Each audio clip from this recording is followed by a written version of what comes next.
ابتداء چې زه د محبت سره اشنا کړم بیا درود په هغې لویه هستۍ وایم چې ذکر په یاسین او په طه کړم. بسم الله الرحمن الرحیم نحمده ونصلي علی رسول کریم اما بعد فاعوذ بالله من الشیطان الرجیم بسم الله الرحمن الرحیم. جناب صدر زه شکریه ادا کوم د جناب سکندر صاحب جناب اسد صاحب او اشکري ناظم صاحب چې په دې دونه لنډ وخت کې مونږ له حاله د ډېرو مصروفیاتو په بنا باندې نو زه د دې ډېره شکریه ادا کوم چې مونږ سره په دې پروګرام کې شرکت وکړو او زمونږ د دې پروګرام ښکلا جوړ شو. ورونو مشرانو څنګه چې تاسو ته پته ده قومي وطن پارټي د امن او د عزت او د شرافت پارټي ده پوه شوې. نو او ابدال خان همیشه د امن او د شرافت سیاست کړی دی او همیشه په دې خبره هغوی قایل دي. ټول خلک دا خبره مني، پوره اشنغر پوره ډسټرکټ او پوره قوم دا خبر مني چې ابدال خان همیشه د امن او شرافت سیاست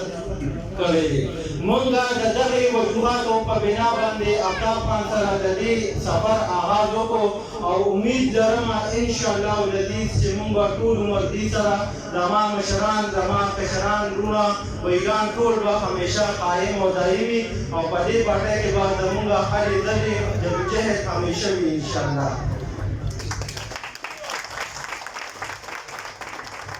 هغې نه علاوه زه د سکندر خان په نوټس کې یوه خبره راوستل غواړم چې زمونږ په علاقه کې مختلف بېګامه کمپین کړی دی، ډېر ګرځېدلی یم، مختلف مسلې راته خلکو ویلي دي. خو ما انشاءالله پروګرام کې خو نه ډسکس کوم، خو بیا به انشاءالله د هغې نه بعد سکندر خان سره کېنم او یو په یو مسله به ورته د ټولو خلکو وایم چې د چا څه مسلې دي. خو بیا هم د هغې نه علاوه ما باندې خلکو ډېر زور راوړو چې یاره تاسو مهرباني وکړئ او کوشش وکړئ چې یاره زموږ کلي ته د ګیس ډېره انتهایي غټه مسله ده. نو ما ته مناسب هم نه ښکاري چې زه په دې سټیج باندې دا خبره دې ټایم کې وکړم، خو به هر حال د مشرانو او د ډېرو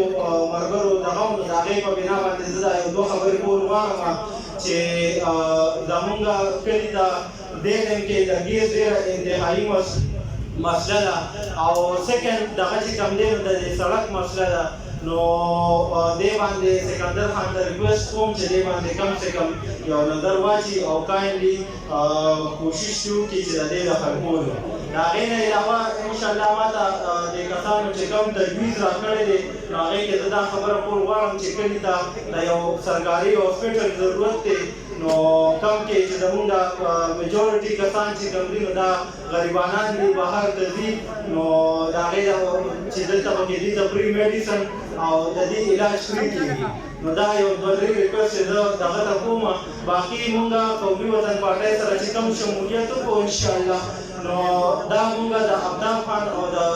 حیات شیرپو کوم چې شهید دی د هغې د زندګۍ نه د هغې د سیاست انتهایي متاثره شو، له دې سره د دې دغه آغاز وکړو چې دا د امن او د شرافت پارټي ده. همیشه مونږ چېرته ونه رېدل چې یاره سکندر خان یا ابدال خان یا د دې پارټۍ چې نور کوم ورکران دي هغوی چېرته د غلط سړي مرسته وکړه یا غلط سړي سره ودرېدله، دا خبره زموږ چېرته دغه کې راغله ده. نو د دغې دغه نه مونږ انتهایي امپرس شو او ما دې مشرانو سره چې کله مشاورات کول ممکن استو نو دې ما ته وایي چې یاره دا خو تا ډېر ښه صفه دی، بیا زه کلي په کلي بېګا ګرځېدلی یم، ټولو سره مې دا خبره کړې ده. نو زه د دې ټولو مشرانو ډېره شکریه ادا کوم چې ما له دونه داد راکړو او دې ځان ته رانږدې کړم، زما په سر یې د شفقت لاس کېښودو. انشاءالله زه دې سره ډېر دغه خو نه کوم، خو چې څه راځي انشاءالله د قومي وطن پارټۍ نه اوس خو اقتدار کې نه ده، خو چې کله راشي او څه راځي انشاءالله د کلي منځ کې به تقسیمېږي. ما پرسنل نه سکندر خان ته ځان لپاره څه ویلي دي، ما دا بېګا یو څو کسانو دا کمپلینټ وکړو چې یاره ته مې ځان له پرسنل څه کار کوې، نو ما نه ما پرسنل نه څه ویلي دي، نه ورته وایم انشاءالله چې څه وي جدوجهد به ټول زما د کلي لپاره وي، په دې کلي کې به تقسیمېږي. او زه د دې ټولو کلیوالو شکریه بیا یو ځل ادا کوم چې دونه په ګڼ تعداد سره ما له راغلي دي، زما یې حوصله افزایي کړې ده او ما له دومره عزت راکړی دی. زه ډېره شکریه ادا کوم.